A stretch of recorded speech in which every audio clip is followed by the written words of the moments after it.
जय हिंद दोस्तों। कल्पाक्ष की सरकारी योजना एवं कार्यक्रम की सीरीज में आपका स्वागत है। आने वाले एग्जाम को टारगेट करते हुए कल्पाक्ष ये सीरीज लेकर आया है, तो वीडियो के अंत तक बने रहिए। इस आज के इस लेक्चर में हम डिस्कस करेंगे कि प्रोजेक्ट नमन जो है वो क्या है, क्या इसके लिमिटेशंस है, किस चीज से डील करता है और किस तरह के क्वेश्चन आने वाले एग्जामिनेशन में इससे बन सकते हैं। बिना देरी किए आगे बढ़ते। आज का जो टॉपिक है वो है प्रोजेक्ट नमन। प्रोजेक्ट नमन के ओवरव्यू के बारे में जानते हैं। तो इस ये जो प्रोजेक्ट नमन है, it was recently the Indian Army launched the first phase of project Naman. किसके प्रेजेंस में? जनरल उपेंद्र द्विवेदी जो चीफ ऑफ आर्मी स्टाफ है, along with miss Sunita Dwivedi जो प्रेसिडेंट है आर्मी वाइफ वेलफेयर एसोसिएशन की। अच्छा, क्या प्रोजेक्ट है कि इसके बारे में अगर जानकारी निकालना चाहें, the project is designed to provide dedicated support and service to the defense pensioner, veterans and their family। क्योंकि one of the biggest issue अगर देखा जाए, जब तक आप काम कर रहे हो सरकार के साथ में हो, तब तक तो आपकी जो प्रॉब्लम्स है वो रियल टाइम प्रॉब्लम, उनको इजीली उनका क्या होता है, सॉल्यूशन मिल जाता है। But once you retired from the service, then the concern came, तब आपकी सुनने वाला कोई इमीडिएट ऑफर नहीं होता। आप वहां से अलग जाके बस चुके होते हैं, आप आपके घर आ चुके होते हो, या फिर आप कहीं और लोकेलिटी में अपना घर परचेस कर चुके होते हो। उस कंडीशन में आप आर्मी के उस ओवरऑल जो स्टैब्लिश स्ट्रक्चर है वहां से दूर हो जाते हो, और वहां अगर आप कोई प्रॉब्लम फेस करते हो तो फिर उसका सॉल्यूशन जो है वो इमीडिएट नहीं मिल पाता। उसी को खत्म करने के लिए क्या है, ये एक सपोर्ट एंड सर्विस सिस्टम जो है वो शुरू किया गया। क्या है? It is centred around the implementation of the SPARSH, जो एक स्पार्स स्कीम भारत सरकार द्वारा शुरू की गई, जिसका नाम है सिस्टम फॉर पेंशन एडमिनिस्ट्रेटिव रक्षा। ठीक है, इसके आधार पर इसके साथ में digital pension system with streamline the pension related processes for the defense pensioner, addressing the critical need for accessible facilitation point for veterans and the next of kin, means उनकी जो immediate kin है across the country। तो उसके लिए भारत सरकार या फिर जो आर्मी है उसने ये जो प्रोजेक्ट इसका स्टार्ट किया।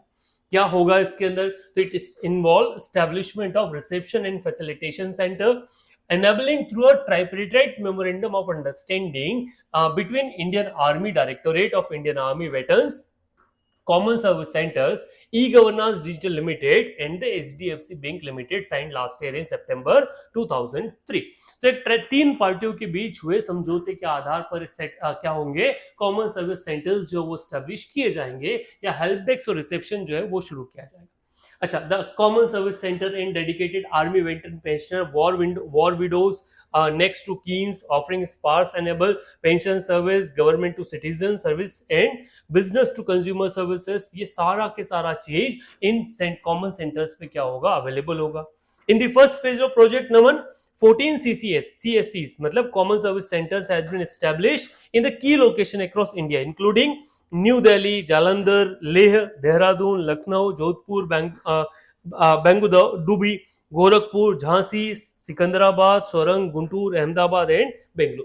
तो यहाँ पर अलग अलग ये 14 क्या बनाए गए हैं, सेंटर्स बनाए गए हैं, जिसका पहला फेज हो। उसके बाद इनकी सर्विसेज के आधार पर इसको क्या किया जाएगा, बढ़ाया जाएगा।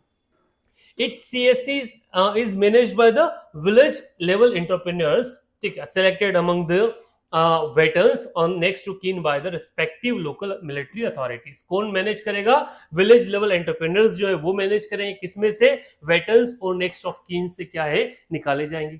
These village level enterprises are onboarded by CSC E-Governance India Limited and receive comprehensive training, deliver the required services। Financial assistance कौन देगा? तो HDFC bank also support the VLEs with a monthly monetary grant of 20,000 for the first 12 months, assisting in establishment and sustainability of the centres. तो ये कुछ basic parameters इस scheme को लेकर है, प्रोजेक्ट नमन को लेकर है।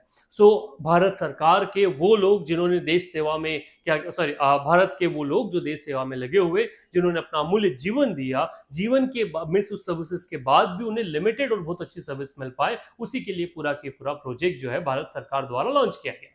अब सवाल क्या पूछा जा सकता है? तो सवाल बेसिक आता है, प्रोजेक्ट नमन किन चीजों से डील करता है? प्रोजेक्ट नमन किसके द्वारा शुरू किया गया?